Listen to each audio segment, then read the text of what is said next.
Welcome to a new episode of Min Washington. This week's show is Iran moving closer to a new confrontation. Bienvenue dans ce nouvel épisode de Depuis Washington. Cette semaine, nous revenons sur plusieurs dossiers majeurs. Les États-Unis se dirigent-ils vers une reprise des opérations militaires contre l'Iran? Voyage de Donald Trump en Chine, quels équilibres entre les deux grandes puissances? Attentat de Smara, Washington durcit le ton contre le Polisario. Après l'attaque contre Smara, le Front Polisario face à une vague de condamnations internationales.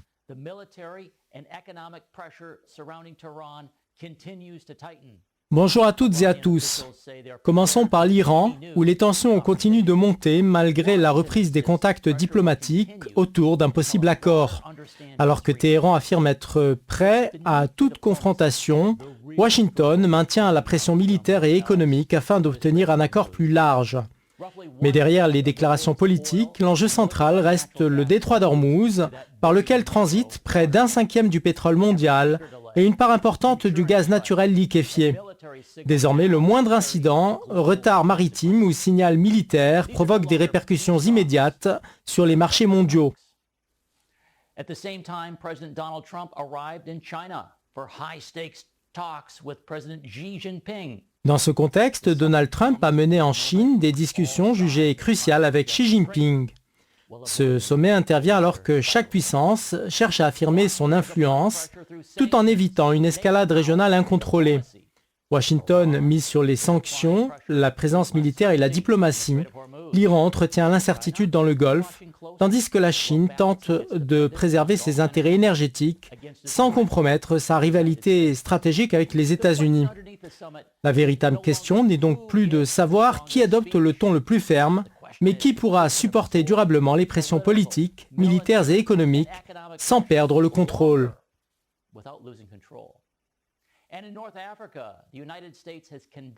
En Afrique du Nord, les États-Unis ont condamné l'attaque du Polisario contre les environs de Smara, relançant les inquiétudes sur la stabilité régionale et les accusations de lien avec des réseaux sociaux soutenus par l'Iran.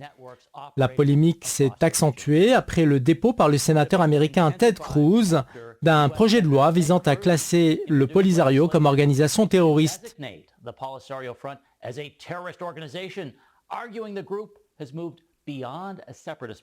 Selon lui, le Polisario ne relève plus d'un simple mouvement séparatiste, mais d'un réseau régional de déstabilisation lié à Téhéran et à ses alliés. L'attaque de Smara, survenue plus tôt ce mois-ci, a également provoqué des réactions inhabituelles de la part des États-Unis, de la France et de responsables européens qui ont dénoncé l'escalade et mis en garde contre ses conséquences sécuritaires. Au-delà du Sahara marocain, cette crise pose une question plus large.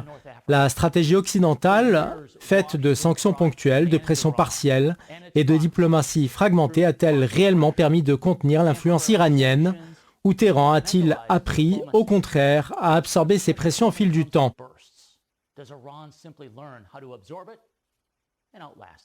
Une interrogation revient désormais avec insistance dans les cercles diplomatiques et sécuritaires.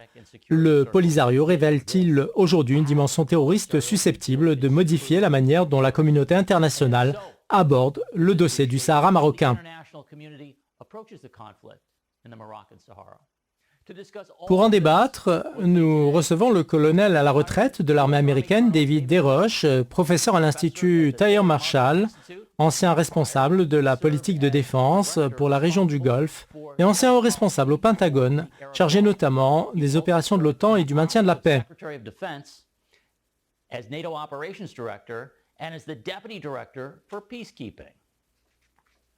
Nous accueillons également le Dr William Lawrence, professeur de sciences politiques et de relations internationales à l'université américaine, ancien diplomate et analyste politique. Et comme chaque semaine, nous retrouvons le chroniqueur de l'émission Ryan Ekstrom, ancien conseiller du membre du Congrès Joe Wilson et spécialiste des relations américano-chinoises et des questions de défense. Bienvenue à tous.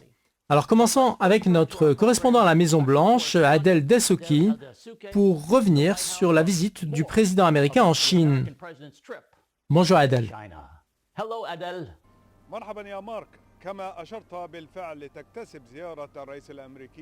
Bonjour Marc. Comme vous l'avez déjà souligné, la visite du président américain Donald Trump en Chine revêt une importance exceptionnelle, non seulement en raison de la rivalité économique et commerciale entre les deux plus grandes puissances mondiales, mais aussi à cause de l'escalade des tensions au Moyen-Orient, en particulier autour du dossier iranien. Cette visite intervient à un moment où Washington fait face à des défis complexes liés à la guerre contre l'Iran, à la hausse des prix de l'énergie, ainsi qu'aux craintes d'un élargissement du conflit dans la région. C'est pourquoi de nombreux observateurs considèrent les rencontres de Trump avec les dirigeants chinois comme une tentative de trouver un terrain d'entente avec Pékin afin d'empêcher une dérive vers une confrontation régionale généralisée susceptible de menacer l'économie mondiale. Par ailleurs, Marc, lors de ses récentes déclarations, Trump a insisté sur le fait que les États-Unis ne souhaitent pas d'une guerre prolongée, affirmant que la priorité demeure la protection des intérêts américains ainsi que la stabilité des marchés mondiaux. De son côté, la Chine a appelé à la retenue et rejeté toute initiative susceptible d'entraîner une nouvelle escalade, tout en réaffirmant que la solution diplomatique doit rester l'option principale dans la gestion du dossier iranien. L'importance de la Chine dans cette affaire tient notamment à ses relations économiques et stratégiques avec Téhéran. Pékin est en effet l'un des principaux partenaires commerciaux de l'Iran et l'un des principaux importateurs de son pétrole, ce qui lui confère une capacité d'influence sur les calculs iraniens, aussi bien sur le plan politique qu'économique. La Chine craint également qu'une éventuelle fermeture du détroit d'Ormuz ou une perturbation majeure de la navigation maritime ne menace la sécurité énergétique mondiale, d'autant plus que l'économie chinoise dépend fortement des importations de pétrole en provenance du Golfe. Des analystes estiment aussi que Washington cherche à travers cette visite à pousser la Chine à jouer un rôle plus important dans la pression exercée sur l'Iran afin de contenir l'escalade tout en préservant la stabilité du commerce mondial et en évitant l'effondrement des marchés. All right, thank you so much, Adel, for that update. So let's first turn to William. Merci à Adel pour toutes ces précisions. Passons maintenant à William Lawrence. Bill, les échanges diplomatiques actuels avec l'Iran s'orientent-ils réellement vers un accord où les deux parties cherchent-elles surtout à gagner du temps pendant que les tensions continuent de monter? Existe-t-il néanmoins des facteurs susceptibles de favoriser un rapprochement entre les deux camps? Il existe de nombreux facteurs complexes susceptibles de pousser les parties vers un rapprochement, et c'est en quelque sorte sur cela que repose l'espoir d'une avancée diplomatique. Mais ce qui se déroule actuellement ne constitue pas de véritables négociations au sens strict. Il s'agit plutôt pour chaque camp de tenter de contraindre l'autre à accorder les concessions souhaitées. Chaque partie cherche à obtenir pour la négociation ce qu'elle n'a pas réussi à obtenir sur le champ de bataille. Cela ressemble beaucoup à ce que fait Vladimir Poutine dans les discussions sur l'Ukraine. Il cherche concrètement à arracher ce qu'il reste du Donbass, qu'il ne contrôle pas militairement, en plus d'autres concessions liées à l'OTAN. Nous ne sommes donc pas encore arrivés au stade où les deux parties ressentent un niveau de souffrance suffisant pour les pousser à accepter les compromis nécessaires à la paix. Plusieurs scénarios restent possibles ici, et David pourrait notamment vous parler de l'éventualité d'une nouvelle confrontation militaire. Je pense qu'elle serait probablement brève, puis nous reviendrons à la même dynamique actuelle, qui n'est en réalité pas une véritable négociation. L'Iran refuse toujours des discussions directes en face à face avec les Américains, ce qui est pourtant essentiel dans toute négociation sérieuse. Et Téhéran maintient cette position depuis des années.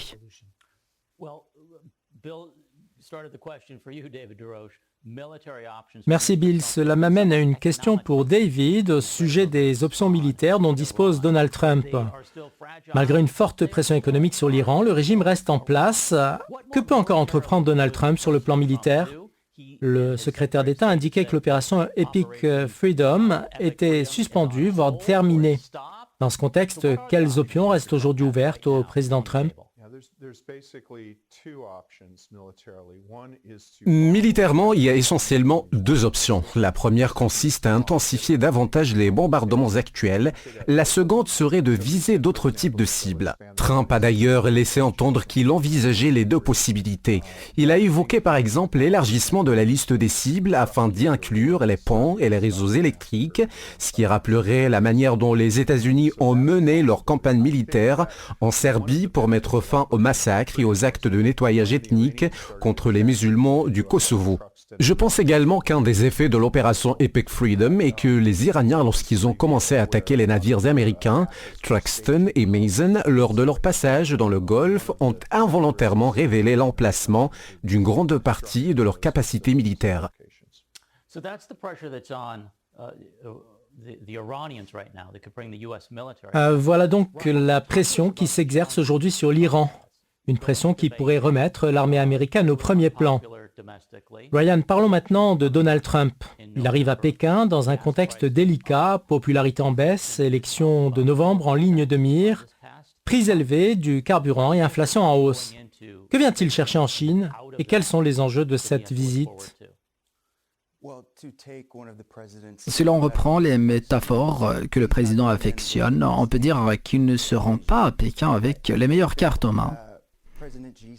Je pense que le président Xi Jinping observe attentivement ce qui se passe aux États-Unis. Les pressions internes, la colère provoquée par l'inflation et la hausse des prix du carburant, ainsi que le mécontentement concernant la gestion de la guerre avec l'Iran. Trump apparaît donc aux yeux de Pékin comme arrivant dans une position relativement affaiblie.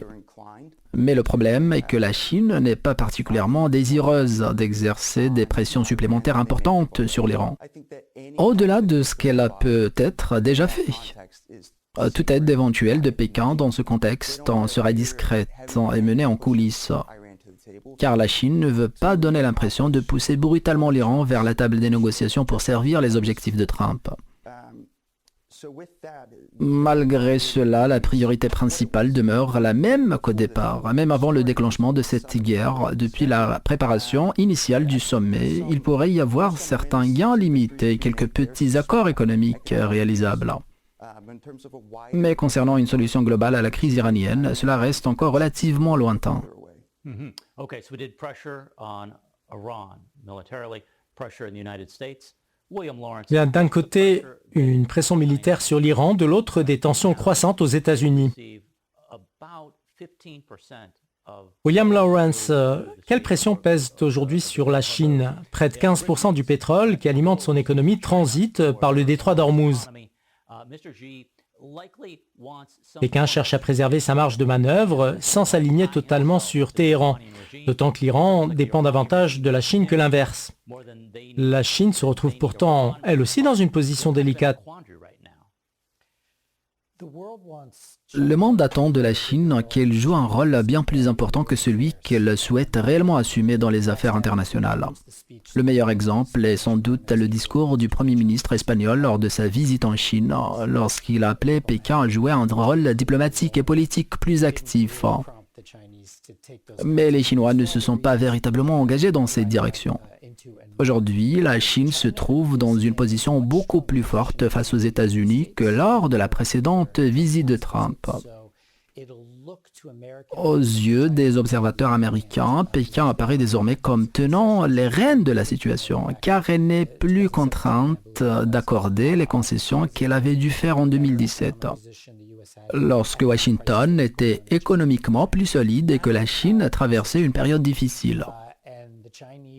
Les circonstances ont changé. Les Chinois veulent ce qu'ils ont toujours voulu, la stabilité économique mondiale, la réduction des conflits et la poursuite d'une croissance soutenue au sein d'un système international, dont d'autres assurent la sécurité et fixent encore largement les règles, tandis que la Chine développe progressivement des alternatives et des mécanismes de protection.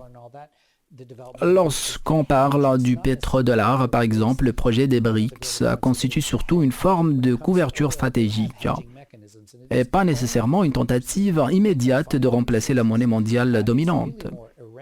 Concernant le pétrole, la Chine dispose de plusieurs sources d'approvisionnement. Le pétrole iranien ne représente qu'une partie de ses besoins. Ce qui inquiète davantage Pékin, c'est la fragilité de la situation iranienne et ses répercussions sur le Moyen-Orient, ainsi que les perturbations des chaînes d'approvisionnement, notamment pour l'hélium, les engrais et d'autres ressources, et plus généralement l'instabilité qu'il provoque dans l'économie mondiale. Car au fond, ce que la Chine recherche avant tout, c'est le profit, le développement accéléré de son économie et le statut de première puissance économique mondiale, davantage qu'une domination géopolitique directe. And William Lawrence, how does this play out in Tehran? William, comment Téhéran perçoit-il cette séquence? Que pensent les Iraniens en voyant Trump et Xi Jinping se rencontrer alors que la Chine a injecté l'an dernier 31 milliards de dollars en Iran, finançant une part importante des projets publics? Sous forte pression, comment l'Iran regarde-t-il ce sommet et ces négociations qui se jouent presque sous ses yeux? Il existe de nombreuses façons d'analyser l'Iran. J'ai lu beaucoup d'analyses en évoquant les divisions internes du régime iranien et la manière dont les différentes factions perçoivent la situation, ainsi que la relation complexe entre l'Iran et la Chine. Depuis Washington, cette relation peut sembler être celle de deux alliés très proches. Mais lorsqu'on échange avec des spécialistes chinois de l'Iran ou des experts iraniens de la Chine, on découvre une relation bien plus compliquée.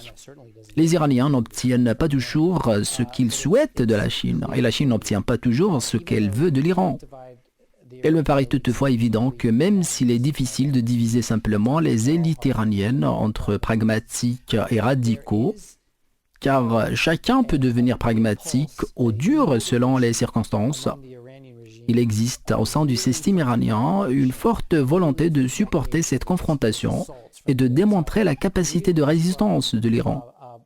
Cela est particulièrement vrai après des années de sanctions, de pression et d'attaques que le régime considère comme dirigées contre lui, même lorsqu'il consent à des concessions. Mais il existe aussi en parallèle une autre dynamique importante en Iran, celle qui pousse vers un accord, une ouverture au monde, une intégration dans l'économie mondiale. Beaucoup de mes amis iraniens appartiennent à ces tendances. Ils souhaitent voir l'Iran devenir un pays normal ouvert sur le monde. Cependant, la poursuite des bombardements, des menaces et des déclarations agressives venant de Washington renforce actuellement la position du courant le plus radical au sein du régime iranien.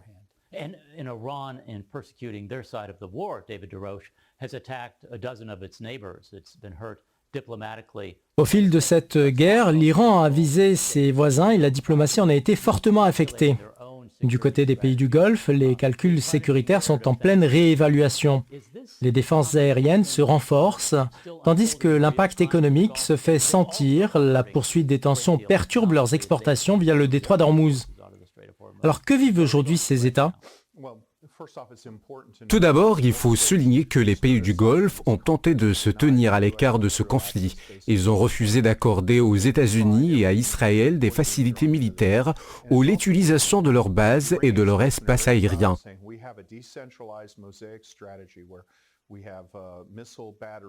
Il est également important de noter que les porte-paroles iraniens se vantent de ce qu'ils appellent une stratégie de mosaïque décentralisée, c'est-à-dire l'existence de batteries de missiles déjà configurées avec des ordres de tir automatiques en cas de ciblage de la direction iranienne.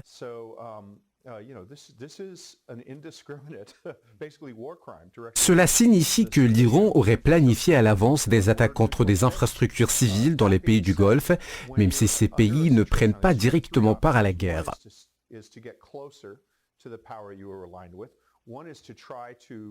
On parle donc ici d'attaques indiscriminées pouvant être considérées comme des crimes de guerre visant des infrastructures civiles dans des États restés neutres.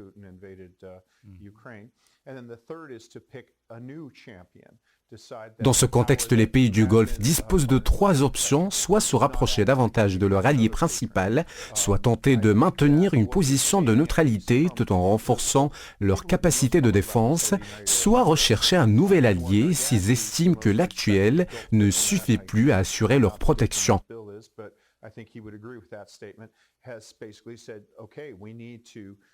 Ce que l'on observe aujourd'hui, notamment dans les déclarations des Émirats arabes unis, est une orientation vers un renforcement de la coopération de défense avec les États-Unis jusqu'à se rapprocher d'un modèle comparable aux relations militaires américano-allemandes des années 60 et 70.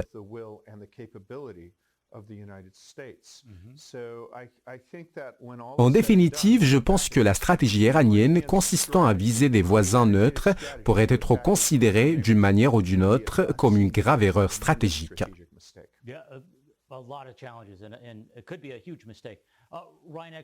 Oui, de nombreux défis subsistent et cela pourrait être une erreur majeure. Ryan, revenons à Donald Trump, la Chine et Washington. La visite de Donald Trump en Chine est-elle confirmée? Et à Washington, la crainte grandit-elle de voir la crise iranienne dégénérer en confrontation économique plus large entre les États-Unis et la Chine? Well, I sure hope so. Recent comments made by the president tend to suggest. Bon, je l'espère, mais les dernières déclarations du président montrent qu'il ne semble pas particulièrement préoccupé par la situation financière du citoyen américain. It's growing. And this isn't unique. Toutefois, le risque économique global est évident et ne concerne pas uniquement les États-Unis. A good bit to lose. La Chine aussi a beaucoup à perdre, notamment si se réalise ce que le FMI a récemment averti concernant une augmentation du risque de récession mondiale. Economic disruption isn't limited to oil flows, which China is more insulated from. Les perturbations économiques ne se limitent pas aux flux pétroliers. La Chine est toutefois plus capable que de nombreux pays asiatiques de les absorber grâce à ses importantes réserves stratégiques. That really cuts into China's. Mais le véritable problème serait une récession mondiale provoquée par la poursuite des tensions commerciales internationales qui frappaient durement les exportations chinoises. And so Comme souvent répété, ce qui compte finalement pour la Chine, c'est l'argent. it's through that lens. De ce point de vue, je pense que les deux parties en sont conscientes très tôt. This conflict. And Bill, let's go back to Beijing now. So we see that Bill, revenons à Pékin. La Chine cherche à se positionner avec prudence, tout en évitant une confrontation directe avec les États-Unis. Elle pourrait même s'abstenir d'utiliser son droit de veto à l'ONU. Donald Trump, lui, pourrait tenter de l'influencer via les technologies de pointe, intelligence artificielle, semi-conducteurs ou infrastructures IA comme les puces B200, très convoitées aujourd'hui par Pékin. Alors, quelle trajectoire se dessine dans les prochaines semaines entre les deux puissances, notamment autour du détroit d'Ormuz? La situation reste incertaine. Trump propose ce que l'on appelle désormais les 3B, soja, viande et contre Boeing, contre ce que l'on pourrait appeler les 3T, technologie, tarifs douaniers et Taïwan, ce qui inquiète les Européens et plusieurs pays asiatiques. Le risque est que Trump fasse une concession involontaire sur Taïwan afin d'obtenir un accord économique avec la Chine. D'autres sujets complexes existent également, notamment la question de savoir si les États-Unis autorisent l'exportation de certaines puces électroniques susceptibles de donner à la Chine un avantage technologique. Il y a aussi la question de la production de voitures chinoises aux États-Unis, ce qui correspond à la vision de Trump de relocalisation industrielle, même si les constructeurs américains ne souhaitaient pas nécessairement voir des véhicules chinois bon marché produits sur leur sol. Au final, Trump reste le facteur le plus imprévisible, mais aussi le meilleur indicateur de la direction que peuvent prendre les événements. Dans la mesure où l'on comprend sa logique, il est possible d'anticiper certaines évolutions, et même s'il affirme ne pas se soucier des effets économiques à court terme sur les citoyens américains, il reste très attentif au marché et à la richesse personnelle.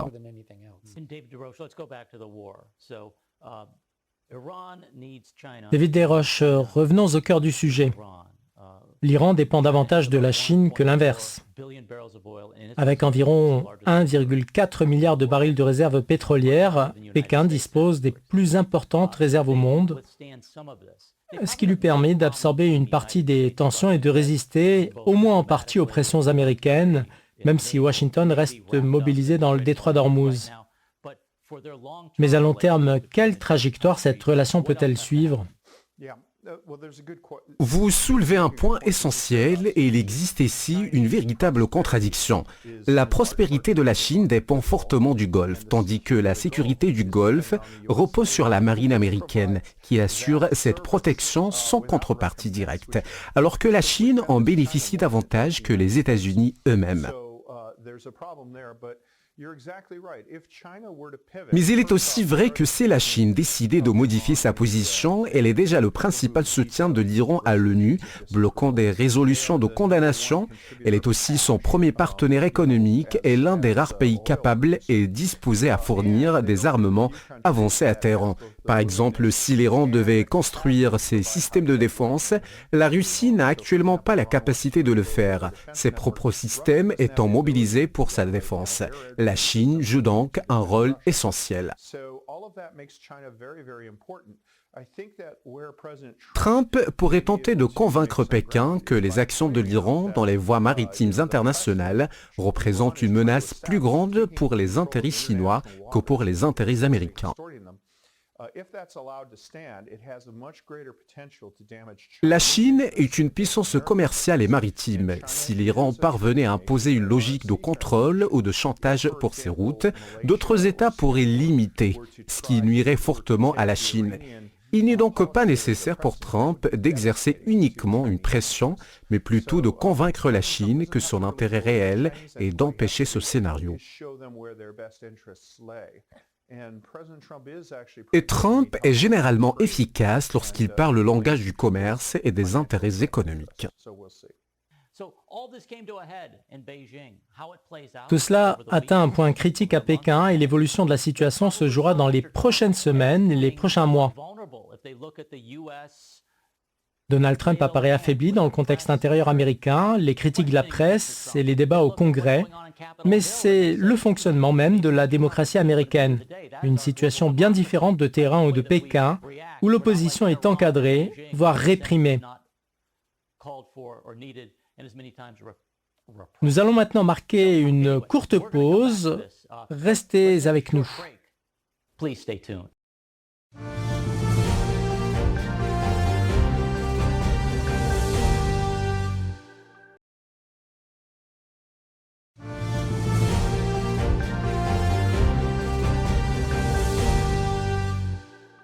Welcome back to the second part of today's episode of Men Washington. Nous voilà de retour pour la suite de votre émission depuis Washington. La condamnation par les États-Unis de l'attaque du Polisario près de Smara a ravivé les inquiétudes sur la sécurité régionale et la stabilité en Afrique du Nord. L'incident alimente un débat diplomatique et sécuritaire plus large. Une question se pose désormais. Le Polisario a-t-il franchi un cap au point de devenir un acteur plus dangereux pour la région? Et la communauté internationale pourrait-elle revoir sa lecture du conflit du Sahara?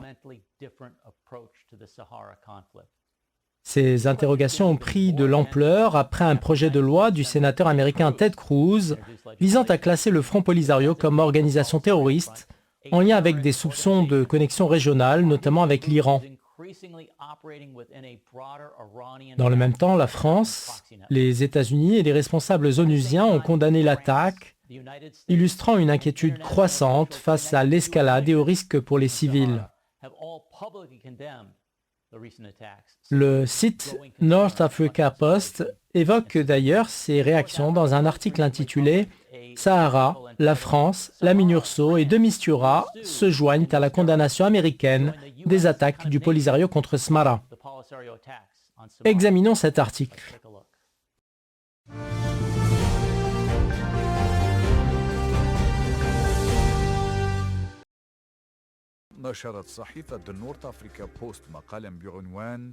Le North Africa Post a publié un article intitulé « La France, la MINURSO et de Mistura se joignent à la condamnation américaine des attaques du Polisario contre Smara ».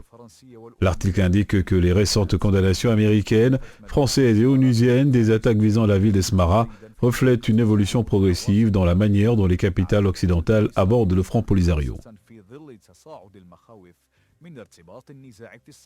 Cette évolution intervient notamment dans un contexte de préoccupation croissante concernant l'inscription du conflit du Sahara dans les dynamiques régionales plus larges liées à l'Iran et à des réseaux d'influence armés dans la région du Sahel. L'article souligne que le timing de ces attaques n'est pas isolé des développements régionaux puisqu'il coïncide avec une montée des tensions entre les États-Unis et l'Iran. Il ajoute que plusieurs centres de recherche et de cercles conservateurs à Washington commencent à considérer le Polisario non seulement comme un mouvement séparatiste, mais aussi comme un acteur susceptible d'être intégré dans une stratégie iranienne plus large visant à créer de nouveaux foyers de pression contre les intérêts américains et leurs alliés. Les attaques contre Smara surviennent dans un contexte où la région du Sahel connaît une vulnérabilité sécuritaire sans précédent, marquée par l'expansion des groupes extrémistes ainsi que des réseaux de trafic d'armes et de contrebande. Cette situation renforce les inquiétudes des États-Unis et des pays européens quant à d'éventuelles connexions entre certaines organisations armées régionales et l'accès iranien. L'article poursuit en indiquant que la France, qui s'est jointe à la condamnation américaine, semble elle aussi de plus en plus convaincue de la nécessité de préserver la stabilité au Sahara et au Sahel, notamment face aux craintes croissantes en Europe d'un débordement de l'instabilité vers la rive nord de la Méditerranée. Enfin, le journal conclut que les récentes attaques contre Smara, même si elles n'ont pas une portée militaire majeure, comportent des implications politiques et stratégiques profondes. Elles interviennent à un moment de recomposition des équilibres régionaux et internationaux, dans un contexte de montée des tensions entre Washington et Téhéran et d'intérêt accru des États-Unis pour le Sahel et le Sahara. Le dossier du Sahara marocain semble ainsi s'inscrire progressivement dans des calculs géopolitiques plus larges liés à la sécurité régionale et à la confrontation d'influences iraniennes et russes en Afrique. Okay, back now, we're going to talk about the Sahara. Bill Lawrence, we're going to Parfait, abordons maintenant la question du Sahara. Bill, votre expertise est sollicitée. Après l'attaque de Smara et sa condamnation explicite par les États-Unis, qui ont directement désigné le Polisario, assiste-t-on à un changement de ton de Washington? Et cela modifie-t-il sa manière d'aborder ce dossier? Je pense que la position internationale a effectivement commencé à évoluer. Cela s'explique principalement par les efforts américains au sein des Nations Unies pour soutenir une résolution qui a rapproché la communauté internationale de la position américaine en faveur du plan marocain d'autonomie, ainsi que par la reconnaissance par les États-Unis de la souveraineté du Maroc sur son Sahara. Donc cette évolution est importante car elle s'inscrit dans une trajectoire amorcée avec la reconnaissance de Donald Trump en 2020, puis renforcée par la suite au sein des Nations Unies. Ce qui est particulièrement notable aujourd'hui, c'est le niveau de précision et de clarté des positions récentes. Plus encore, un grand nombre de pays européens se sont alignés sur les États-Unis pour condamner cette attaque relativement limitée. Nous parlons de 3 projectiles. L'un est tombé près d'une prison, 2 d'autres à proximité d'un cimetière et une femme a été blessée. Le Polisario a tenté de présenter cela comme une attaque majeure contre une base militaire marocaine, ce qui est faux. Mais malgré la portée limitée de l'incident, une série de condamnations internationales a été immédiatement exprimée. Cela reflète avant tout l'ampleur du soutien international que le Maroc a réussi à construire au cours de longues années d'efforts diplomatiques. Ryan Ekstrom, quel impact cet événement peut-il avoir sur les négociations en cours entre les États-Unis, l'Algérie et le Maroc en vue d'une solution définitive? Ce processus engagé depuis des décennies avance très lentement. Peut-il être accéléré par cette nouvelle donne? Well, I think that there's already significant momentum that we've seen developing in the past year. Je pense qu'une dynamique s'était déjà formée l'an dernier. Ce qui pourrait changer avec cette attaque, c'est la perception internationale de ce qu'est réellement le Front Polisario. Est-ce un acteur politique dans un processus de négociation ou bien un groupe armé cherchant à bloquer toute solution politique?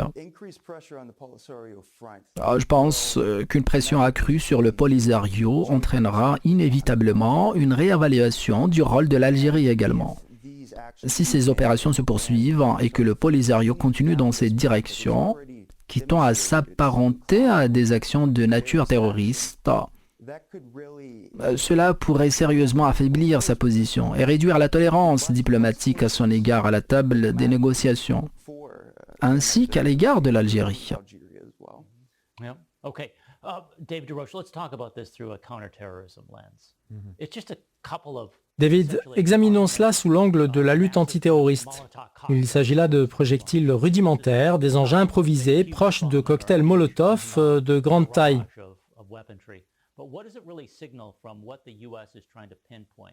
On est loin d'un bombardement ou d'un usage d'armes lourdes, mais que révèle cet épisode pour les États-Unis et que recherche Washington, la France et l'Union européenne, qui sont restées longtemps prudentes dans ce type de condamnation?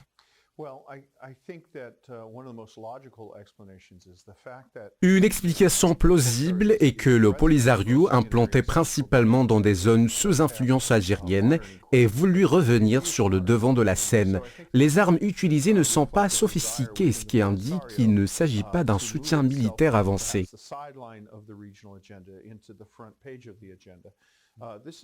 Souvent, lorsqu'un groupe armé ou un acteur secondaire au sein d'une alliance se sent marginalisé, ils cherchent à provoquer une escalade pour attirer l'attention.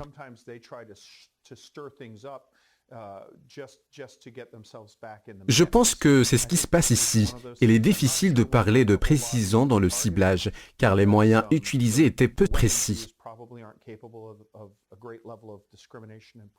Mais le message est clair, le conflit n'est pas réglé et peut se raviver à tout moment. Merci David. Passons à présent au département d'État avec notre correspondante Shorok Diab. Shorok, quelle a été la réaction de la diplomatie américaine à l'attaque du Polisario près de Smara dans le Sahara marocain?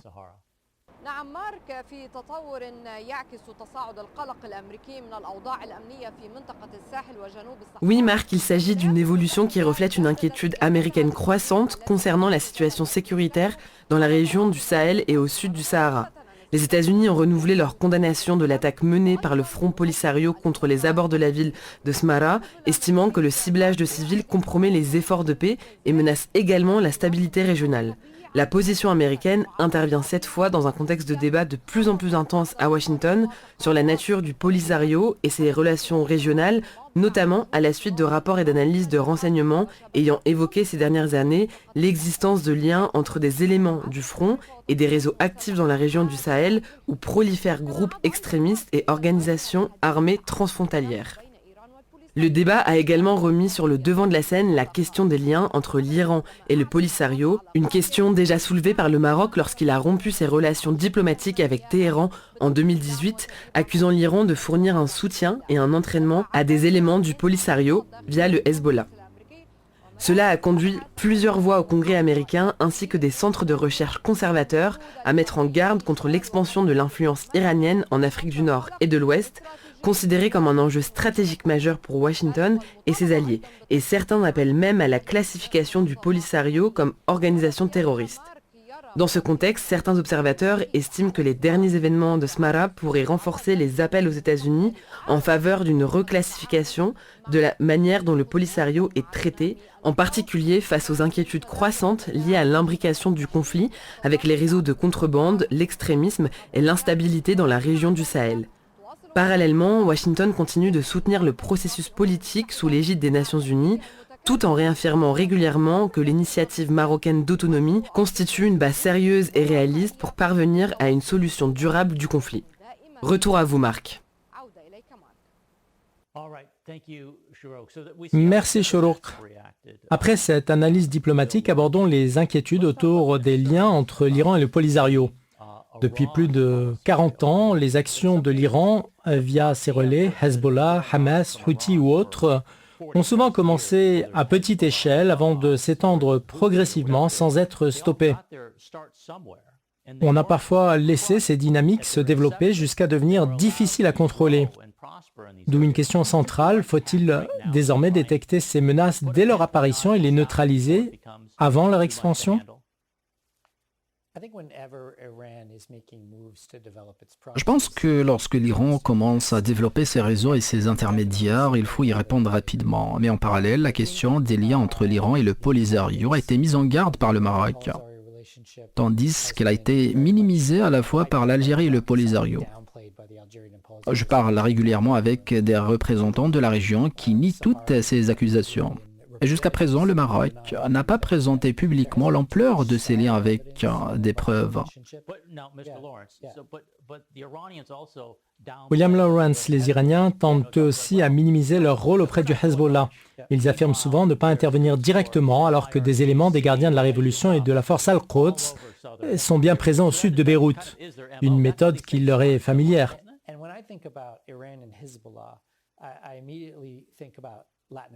Quand je pense à l'Iran et au Hezbollah, je pense immédiatement à l'Amérique latine, où l'on trouve à travers tout le continent des réseaux et des activités économiques liées au Hezbollah et à son financement souvent associé au crime organisé. Dans ce cas, on peut aussi ajouter une dimension religieuse, car il existe des religieux représentant l'Iran et le Hezbollah actifs dans la région. Le Maroc considère cela comme une preuve d'un lien avec le terrorisme et d'un fonctionnement par procuration. Les Algériens et le Polisario répondent qu'il ne s'agit que de religieux. Donc, je pense que ces images en restent encore non tranchées. Il n'est pas clair jusqu'à quel point le Polisario et l'Algérie seraient prêtes à s'impliquer davantage dans la région. L'Iran n'est pas aujourd'hui en position de grande force. Mais avec les années, comme l'a aussi souligné le professeur David Desroches, toute action iranienne ou de ses relais doit être surveillée de près car il peut susciter des inquiétudes.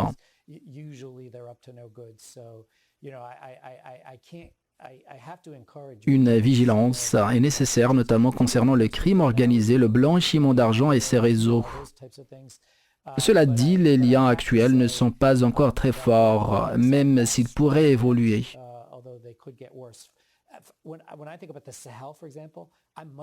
En regardant la région du Sahel, ce qui m'inquiète davantage aujourd'hui, c'est l'activité militaire russe, ainsi que les rôles de la Turquie et d'autres acteurs, cherchant à étendre leur influence, parfois de manière préoccupante, surtout les Russes.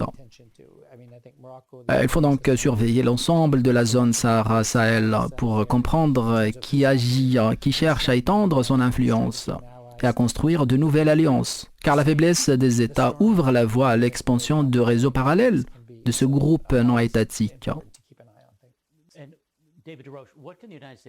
David Desroches, quel rôle l'armée américaine peut-elle jouer dans ce dossier? Nous avons vu avec Shuruk Diab les positions des diplomates américains ainsi que celles de l'Union européenne et de la France. Les États-Unis mènent notamment l'exercice African Lion et entretiennent une coopération militaire et de renseignement étroite avec le Maroc. Alors que peuvent-ils apporter concrètement? It's indirect support, so it's training and advisory at the very macro level, like joint staff talks. C'est essentiellement un soutien indirect, formation et assistance.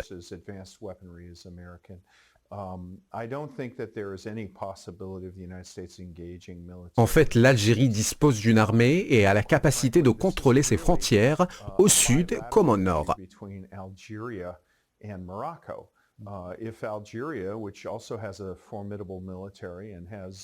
Si elle voulait mettre fin à ces activités, elle en serait capable. Le rôle américain se limite donc généralement au renforcement des capacités militaires.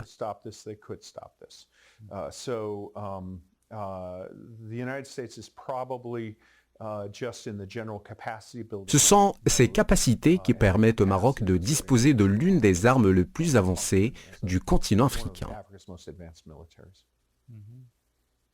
Ryan Ekstrom, now a lot of this battle moves to the United States Parliament, the Capitol Hill. Ryan Ekstrom, une grande partie du débat se déplace désormais vers le Congrès américain. Plusieurs sénateurs évoquent un possible classement du Front Polisario comme organisation terroriste. Quel impact une telle décision ou une loi pourrait-elle avoir sur ce dossier?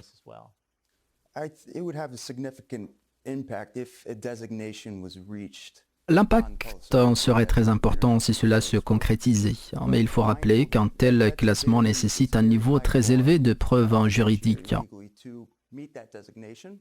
Cependant, je pense qu'une dynamique est en train de se former, surtout après les récentes attaques qui ont révélé ce que certains considèrent comme la véritable nature du Polisario.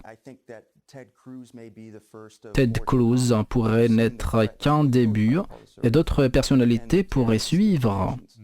And William Lawrence is one of the few things that maybe the United States Williams s'agit-il d'un des rares sujets sur lesquels renseignements, armée et diplomatie américaine pourraient s'accorder? Ou certains diplomates jugent-ils qu'un tel classement serait excessif? I'd say it's less the diplomatic world and more the intelligence world. And I talk to intelligence analysts all the time. I was just talking to one today who's currently in the region. And Le débat se situe davantage dans les milieux du renseignement que diplomatique. Les analystes avec lesquels je discute régulièrement ne sont pas encore convaincus de la nécessité de classer le Polisario comme organisation terroriste. Et je partage l'idée qu'un niveau élevé de preuves est nécessaire. Mais le Congrès peut parfois adopter des décisions politiques sans atteindre le seuil requis par le département d'État ou le Trésor pour les sanctions.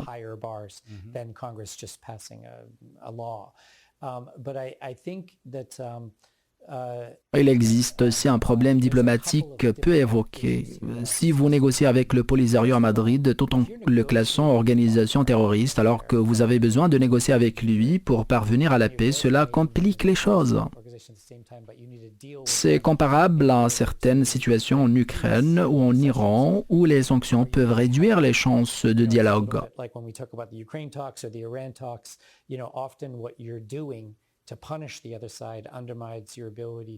La position souveraine de l'Algérie devra également être prise en compte si l'objectif est une solution finale. Mais je ne vois pas encore de signe majeur de compromis du côté algérien.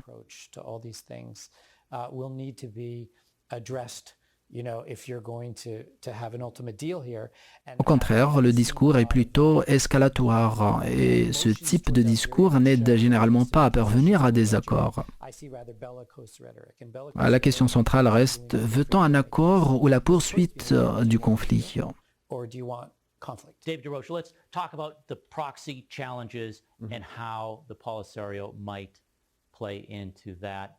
One of the David Desroches, abordons maintenant les défis liés au réseau iranien et au rôle potentiel du Polisario. has been that the diplomatic community, the intelligence community, the military community, they saw these proxies rising up everywhere. Pour Donald Trump, l'un des enjeux majeurs est l'expansion de ces réseaux identifiés par les services américains de l'Iran jusqu'au sud du Liban, au Yémen ou encore à la Syrie.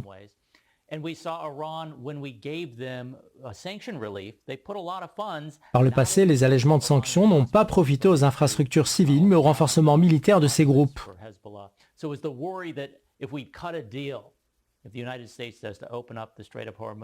Le risque aujourd'hui est qu'un nouvel accord ne fasse que prolonger ce schéma en alimentant ces réseaux, y compris le Hezbollah, le Hamas ou encore le Polisario.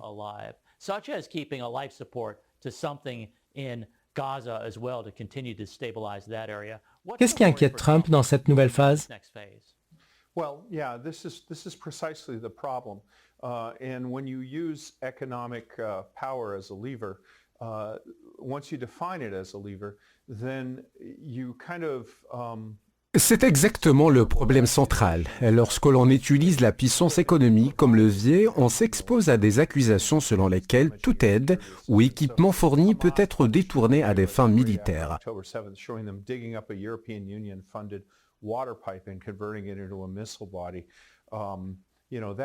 On l'a vu avec le Hamas après le 7 octobre, lorsqu'une vidéo montrait la transformation de tuyaux d'eau financés par l'Europe en roquettes.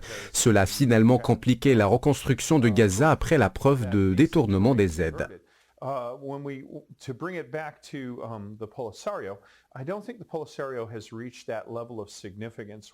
Concernant le Polisario, je ne pense pas qu'il ait encore atteint un niveau d'importance à Washington permettant d'alimenter pleinement ce débat. C'est un front relativement petit et fragmenté, opérant en dehors du système financier international classique. Un classement aurait donc probablement peu d'impact pratique.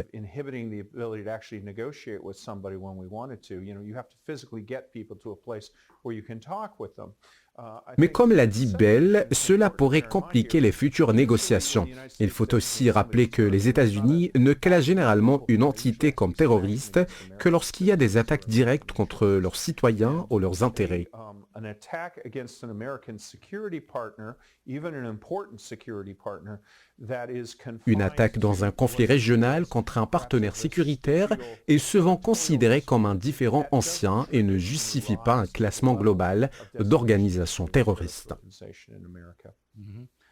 Let's talk about Algeria. You mentioned it earlier. So how much pressure is on Algeria right now? Parlons de l'Algérie. Quelle pression subit-elle aujourd'hui, notamment dans ses relations avec la Russie? Particularly strong right now, so they need each other. Moscou est en position de faiblesse et cherche des alliés. Par ailleurs, la hausse des prix du pétrole profite à l'Algérie.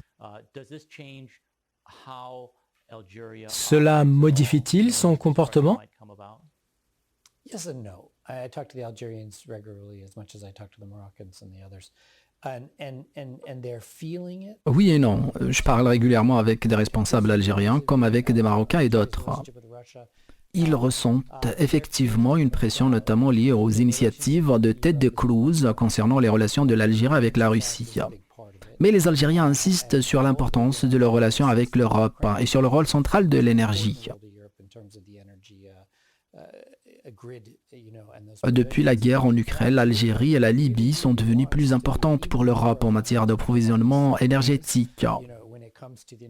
L'Algérie cherche aussi à renforcer son rapprochement avec les États-Unis et l'Europe et à s'éloigner progressivement de la Russie.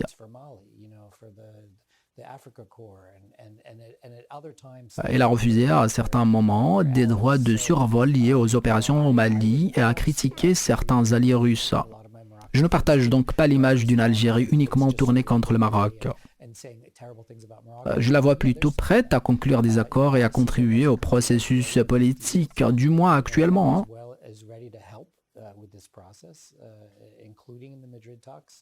Certaines idées des plans Bakr 1 et Bakr 2 réapparaissent dans la recherche d'une solution d'autonomie acceptable pour tous.